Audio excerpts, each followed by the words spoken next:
Hey everybody, Tim Hughes here. I'm the CEO and co-founder of DLA Ignite. With me today, I've got Kieran. Kieran, yeah. And Kieran Gilmurray. And Kieran and I are going to talk about technology. We've called it going on a technology bear hunt because we're going to talk about blockers to technology and mindset and things like that. Before we get into that, Kieran, where can people get hold of you? Easy bit on LinkedIn. I spent my life there. I was going to say there's only two of me. One is a chap from Scotland who's a really nice guy. I'm not him. He's much better looking. So just LinkedIn. He's better looking and he's good fun, is he? That's it. All the things that I'm not. One of the two of us had to get it. Somehow back 100 years we're related. And it was quite funny. I met him at an event in London a couple of years ago where the two Kieran Gilmurrays actually met side by side. Yeah. Yeah, it was all. There's a Christian rock star called Tim Hughes. Is that where the similarities end? Just the name? I've never met him or anything like that. I haven't had that opportunity. But my brother gives me his CDs every Christmas and thinks it's really funny.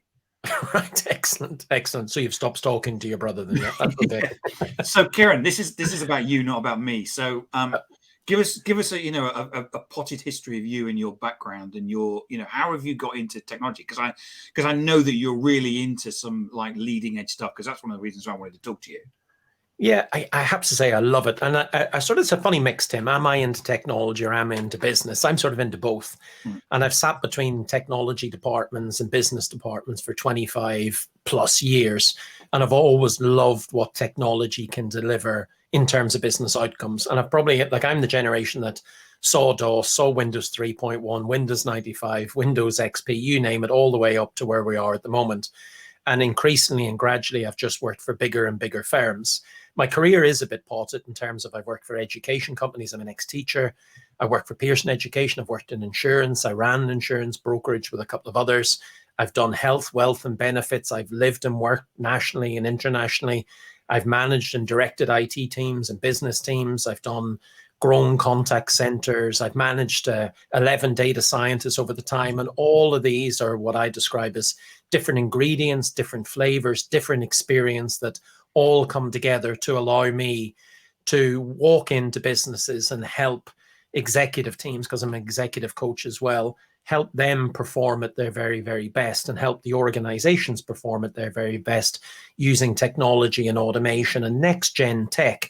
That's not the stuff that doesn't add value, that's just bleeding edge, nice to have. Someone's mentioning it down at the golf course. So the CFO tells her friends that, look, I found blockchain, I've got one. I've got to have a blockchain project. Yeah. Mm-hmm. Yeah, I've been into businesses where they say, why have you got a blockchain project? Well, we need to have one. We need to absolutely senseless. So mine is putting in tech that works, that drives financial outcomes. And I've written a couple of articles and that, around automation, whatever, and said, if your program isn't making money, then it's a waste of time. And I would say at this moment in time, automation in terms of RPA and robots and whatever else, absolute phenomenal amount of PR in that. And that's a lot of the space that I'm in at the moment. There's a lot of nervous people sitting there as their CFO turns around and says, right, show me how all these robots and everything else have got me a financial return. Show me how digitally transforming my business, and that's the area that I'm in, that and social media and executive coaching. Show me how all that collectively together actually turns the cash dial. Show me where it actually impacts the P&L. And that's a difficult conversation for lots of people, but thankfully it's not the way that I approach things. So done lots, been there, done that, ate it, got loads of stuff wrong. But as someone once said, it's all learning and all experience. And often it's the things you get wrong, which it gives you the experience, isn't it? Oh, 100%. Like if you don't know how to get out of a hole, and you will end up in a hole at some stage, then you've not learned. And the other bit is, Tim, like everything in life, if you're not pushing the boundaries far enough, and if you're not breaking things, and if you're not trying lots of things, then you're not failing often enough. And that's an odd paradox and an odd conversation to have, because nobody wants to fail. And particularly you and I know, when you work for globals and corporates, sometimes in the wrong organization, it's right, you're as good as your last failure. But I think in a digital economy, in the right organizations, you've learning cultures, you've people and management cultures, and you've got this, and a horrible phrase, but I kind of like, this fail fast, try things, learn fast, don't make it expensive. throw stuff at the dartboard and wait for that bullseye to happen. Now, don't keep making mistakes, for the love of God, otherwise you will be out of a job. But you have to really stretch, and if you're not stretching, you're not growing. Yeah, we constantly we've tried to build a culture of experimentation here at DLA Ignite, on the basis, and we're constantly as leaders saying we're going to try this. It may fail, just so that we're saying it, so that other people may go, okay, well, I'm going to try some stuff and see if it can fail, because we think that if by pushing forward the boundaries of social media, we're going to have to do some things that are going to be right, but also we've got to test things that are going to be wrong. I'm just using that as a personal experience to agree with what you say. Yeah, but I love that. I'd love to say that is the norm, Tim, in all the organizations that I've come across, but you and I know it's not. But it's the type of organization that will progress. Google did it years ago. You remember they put this 20% thing that said, look, every once a week you will do whatever. I've actually met a company recently ran by a friend of mine called Morrison, who actually does that. They work 4 days a week. And on a Friday, they encourage the staff to learn and to grow. What a happy team. That's the kind of place you want to be in. That's the type of organization that will grow. The organizations that don't stretch, don't grow, do all the same stuff in the same way and expect different outcomes, it doesn't make sense. And as you said, it doesn't matter whether that's automation, social media, engineering, manufacturing, whatever it is, it's all the same principle time and time again. Stretch, grow, don't stretch, don't grow. Eventually, digital Darwinism will kick in and you will be as extinct as the dinosaurs that we saw thousands of years ago. So what does it mean to be digital? Gosh, that's a massive question, isn't it? Let me try and answer it in some way. I sort of run around a triumvirate or three-legged stool and talk about product set, skill set, mindset. Now, if we talk about from a product set perspective, it's not about having a pen and paper anymore, although I still use those all the time. It literally is about you. Yeah, and thank God. And that's the funny thing. Everybody talks about, pure digital and as if that's a golden panacea, and anything that's analog or whatever isn't great. It's a bit like the old story. I don't know whether it's true or not. One nation went to space and tried to get an ink pen to work. Another nation went to space and used a pencil and worked perfectly. Why spent millions doing it? I think the first one is right tool for right thing. So if you can improve an organization using social media, using digital websites, using collaboration tools like Zoom, or look at what we're on, StreamYard, to create your own production studio. Use tools that empower your staff, like RPA, low code, no code tools, or something even, more code based. If you can use CRM applications, all the things that allow you to turn your working experience, and that's a CX and EX, the customer experience, the employee experience, into digital experiences that drive data that allow you to do other stuff. It's about putting products, digital products in that allow you to make the customer and the employee experience wonderful, really key enable. So you've got those key moments of truth that are brilliant, and maintaining the analog side of things where that's important. I don't want a chatbot, for example, handling my medical diagnosis. I don't want a chatbot handling my claims experience if I've just crashed my car because I'm emotional. But it's about putting all the right products in to make that customer experience or customer journey or employee experience really good. So that's the products. And there's enough products out in the market that we don't need any more, and that everything that you want to do will work. And we've seen that with COVID, because all of the firms says, oh, I couldn't possibly work from home.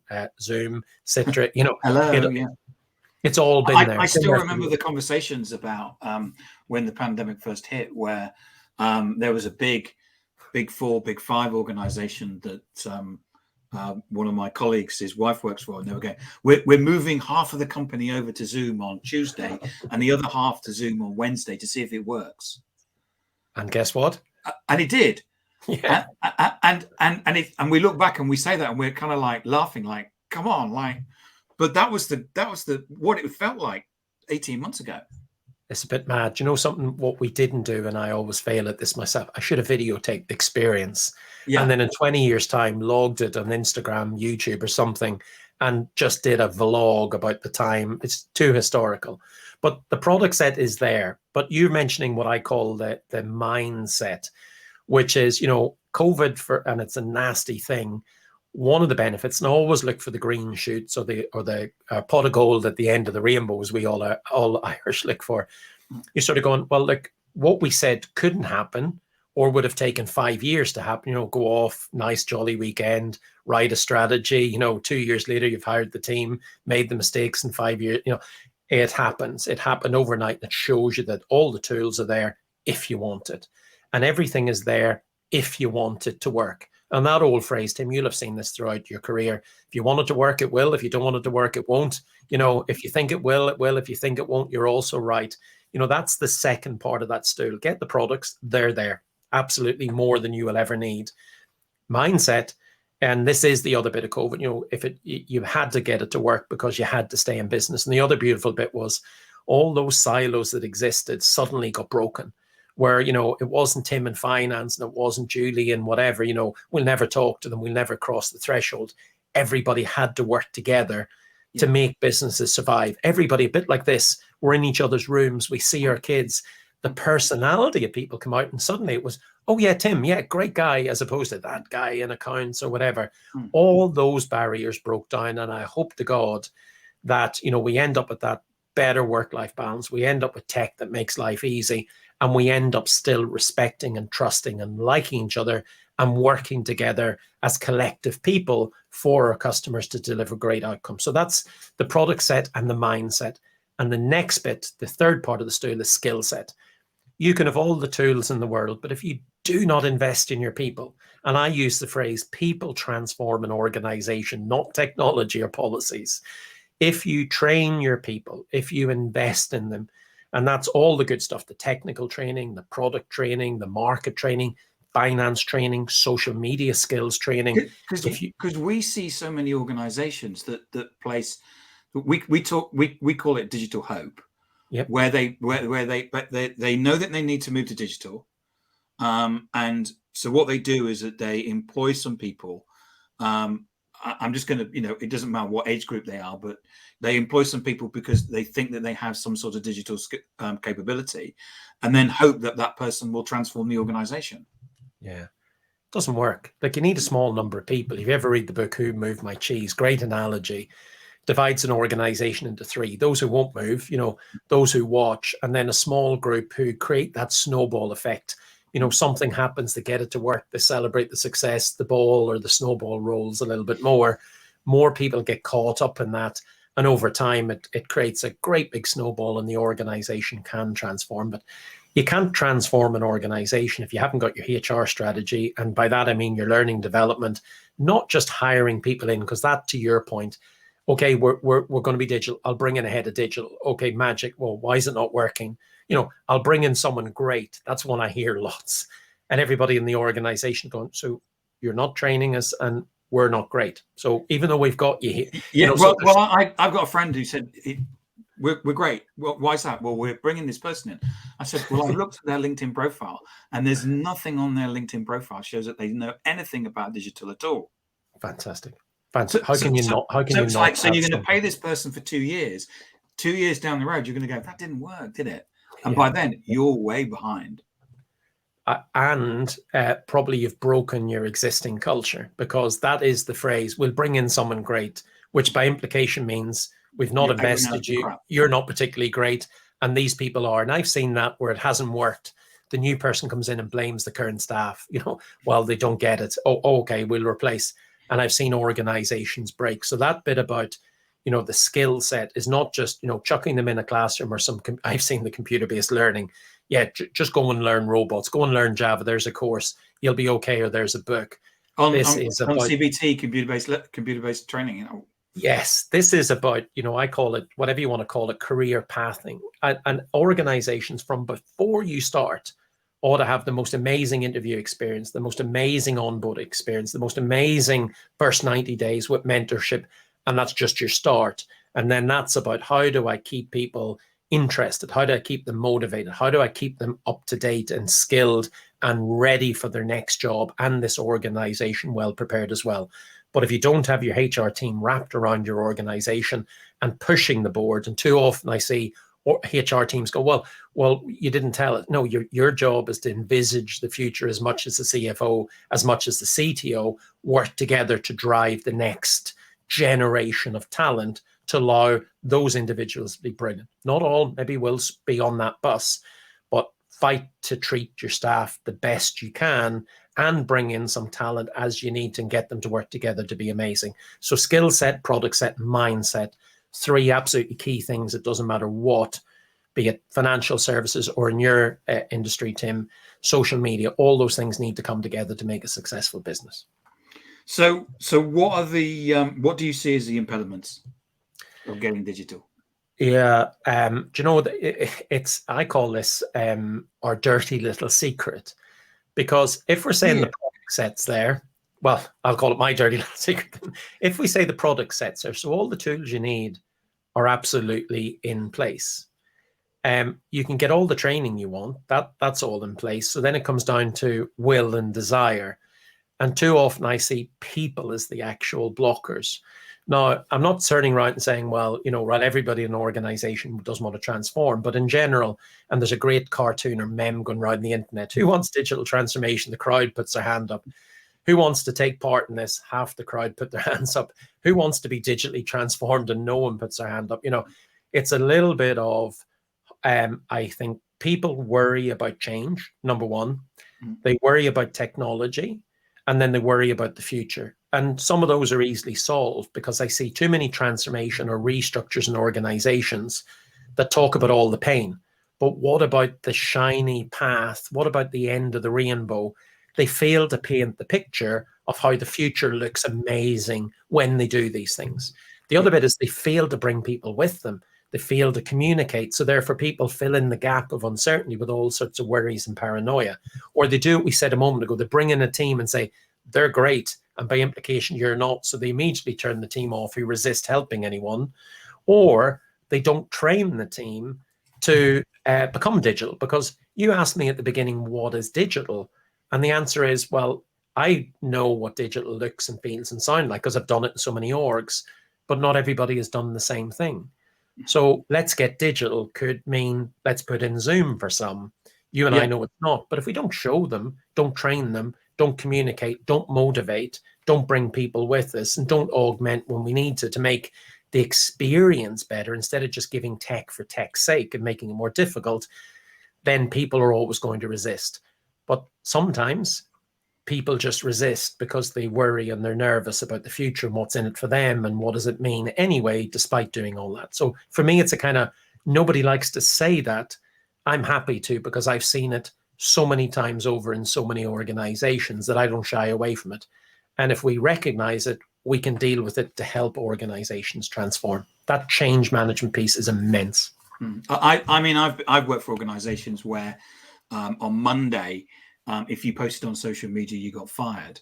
Wow. And then on Tuesday, they said, we all want you to go onto social media and post stuff. Dear goodness. And there was no training, there was no support, there was no mentoring. So everyone's sitting there going, well, yesterday you were going to fire me. Today you want me to do it. Tomorrow you're going to fire me, aren't you? So I won't do it. And then I was like, so no one's posting stuff. No, no shit, Sherlock. Yeah, really. Isn't it amazing the way? And this, I'm a fan of every executive team, by the way, getting independent observers and executive coaches and everything. I'll not name the individual to harm the innocent, but one of the organizations I worked in, it was a turnaround operation. The CEO said, right, we're going to have a mentorship culture and everybody's going to coach and you're all going to coach your staff.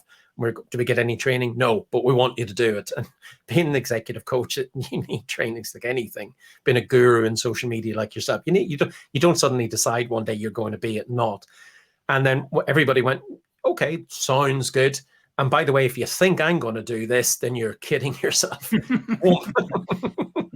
Immediately, guess who coached and mentored? No one. So again, it's crazy, isn't it? But the CEO was probably going around saying that we have this culture because he or she would have said. Yep, the board heard we had. No one was doing it, but so in the last couple of minutes, I've got a note down here in my notes that says "tech for good."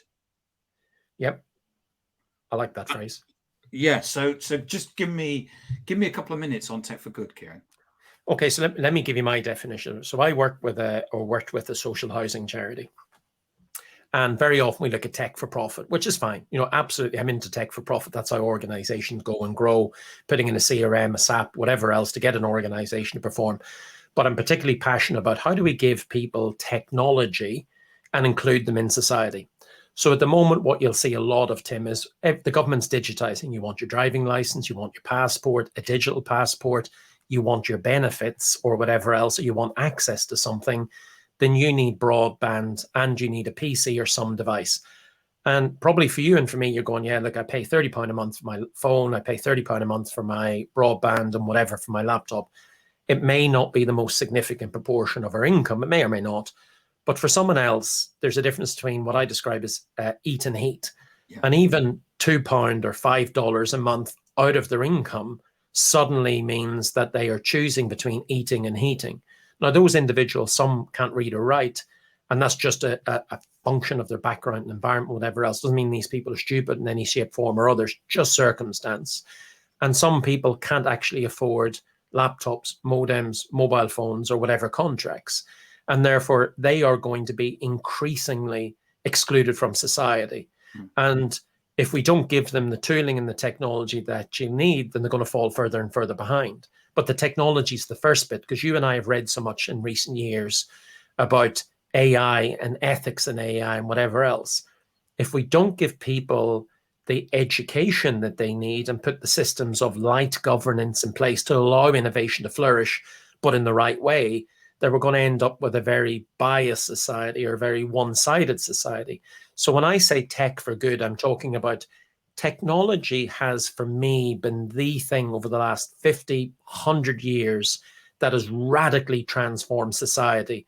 If you look back 100 years, if you want a cataracts operation by a robot, it could not be done.